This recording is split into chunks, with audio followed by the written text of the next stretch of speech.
Good afternoon and welcome to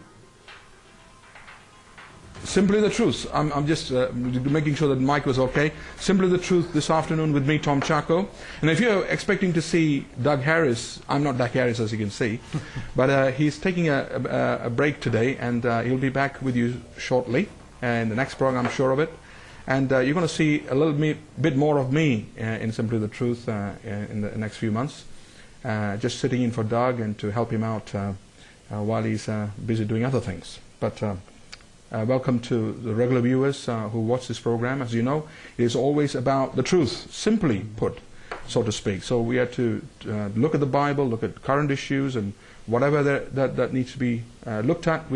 This is a program for you. We will look at it, and obviously this is an interactive program. You can ring us, email us, text us with questions you may have. And today, especially, we're going to look at the whole area of evangelism and how the impact it has on not only the individual, but in the church and upon nations and all over the world. This is a very, very important subject in the Bible, because Jesus was very clear about his mission, why he came for, and how he passed that message on to his disciples. And this is what we call the Great Commission. So there's that whole area of taking the good news to wherever we may be, to our neighbors, wherever we may be. That good news of Jesus Christ has to be shared. In order to discuss this further, we have a very, very good friend of the show with us, John Goodway. John is a pastor of the Forest Row Baptist Church there in Forest Row, East Sussex. He's no stranger to us. He's been on the program before with Doug, and some of you have been blessed by what he had to say. And we're going to explore a little bit more about John from the last program, and to dig deeper into some of the things he's getting up to, and maybe discuss some of the things in his heart right now, and to share from the scriptures even some of the things that God has been speaking to him in these days, and some of the things that he's involved in the last few months since he's been with us. So John, thank you very much for coming on the program. Yeah, it's lovely to be with you again. Yeah. And as I said, I was trying to introduce the program, and Simply the Truth, and it takes your breath away sometimes. Yeah, absolutely. Just saying that, Simply the Truth. It is simply the truth, Simply isn't it? the truth. Is it? That's what the whole gospel is about. Yeah. Simply telling the truth about Jesus. And sadly, man has tried to kind of complicate it so much, but the gospel truth is simple. It's for everyone to understand. So yeah, Simply the Truth. Great show to be on. Indeed. And it's simple but not simplistic. No, absolutely. Right? And absolutely. I think you need to make that distinction. Yeah, for sure. Yeah. Now, what have you been doing since the last time you've been on the program? Pastoring a church. And the whole challenge of, I suppose, having been a door-to-door evangelist for some 7 years, and then coming into you might see as a smaller arena, but with a lot more complexity and a lot more stuff going on. Getting more involved in people's lives, which is always a challenge for all of us. And seeing how that fits with evangelism.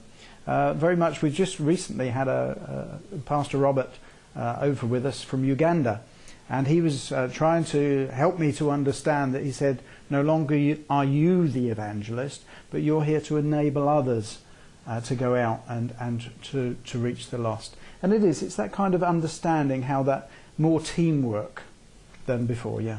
Well, we have Jesus himself sent his disciples 2 by 2. Yeah, absolutely, yeah. It's a team thing, isn't it? It's not a lonely person, a lone ranger doing his thing. No. So that's very good. And now we're going to explore a little bit more about your work. Yeah. And you mentioned about you're a pastor since February. Yeah, February 1st. We'll look into that. Yeah. But let's just tell us a little bit about who you are and about your Christian experience. Yeah. And just your testimony. Okay. Well, basically, I come from Dorset. And down in Dorset, had an army father, staff sergeant at Bovington Camp, and come from a non-Christian background. My father never sort of actively encouraged us to go to church or have anything to do with the church. And so kind of just made your own way through life, as it were. Left school as soon as I could. Whether that was good or bad, I'm not sure. Looking back, I think, it was the right decision at that time. Been very much involved in horticulture, which is my first, what I would call secular love, plants and trees and landscaping and stuff. But after that, I kind of had an opportunity back in 71, something like that, to become a professional disc jockey, which I did down in Brighton, and had some good fun and great times there. And one of the benefits of that is in horticulture is a very difficult job to raise enough money to buy your own home. And so when I became a disc jockey, I had the opportunity then to have enough resources to take a mortgage and now to have my own home. So that was good. But also gave me the people skills. But obviously as a disc jockey, knowing God wasn't very important. There was a lot of other things that appeared to be important, but that wasn't. And I always joked, and I share with many people, that on a Sunday evening in one of my shows, the Salvation Army ladies used to come in rattling their boxes and issuing their war cries. And to me, when you're trying to gain an atmosphere in a place like that, to have these people come in, it kind of brings it down. So I was very anti. And strangely enough, some years ago, just only a couple of years ago, when I was in Lewis prison dealing with some prisoners, one of the prisoners came up to me and he said, "I remember you when you was a disc jockey." And I said, "Yeah, at the Cliftonville." He said, "Yeah." And I said, "How come you're in here?" Because when the Salvation Army people used to come around, he used to always put money in the box, where I was really kind of trying to get them out of the place, you know. He used to put money in the box, and sadly he'd gotten involved in drugs and etc., etc. So there it was, this whole turnaround, that this disc jockey was now in the prison in ministry, and here he is in there as a cellmate, as it were. But praise the Lord, he gave his life during a course that we were running there, and so he's in a better place. But it's interesting you mentioned about horticultural. I mean, you've been a gardener, you've been a professional gardener, and you know, obviously you've got something in common with the Father in heaven, absolutely, who's a gardener. Absolutely. And it's interesting that also your disco thing, and you're doing that, two different atmospheres, isn't it? One serene and calm, and birds chirping around you, and you're with nature.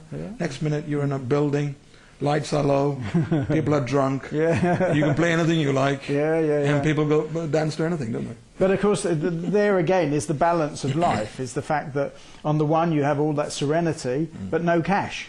Where with the other one, although it's more bawdy and kind of real, as it were, you know, that's where you could earn good bucks, as it were. So I find it fascinating because you also did some milk franchising as well. Yeah, that was. What's that about? Yeah, I lost a wife to cancer in 1990, and it was kind of so hard for me because I kind of had put all my eggs in one basket. This woman was kind of everything in my life. She was my friend, and etc. And when she died, we struggled for 5 years through treatment and all of that. And so when she died, it was really hard for me. And one of the things that I share with many people is one of the hardest times was like 3 to 5 in the morning. That kind of very early bit where it's not light enough to go out and do anything. And you lay in bed and you get these thoughts in your head, and they just go on and on and on. And they tend to drive you nuts.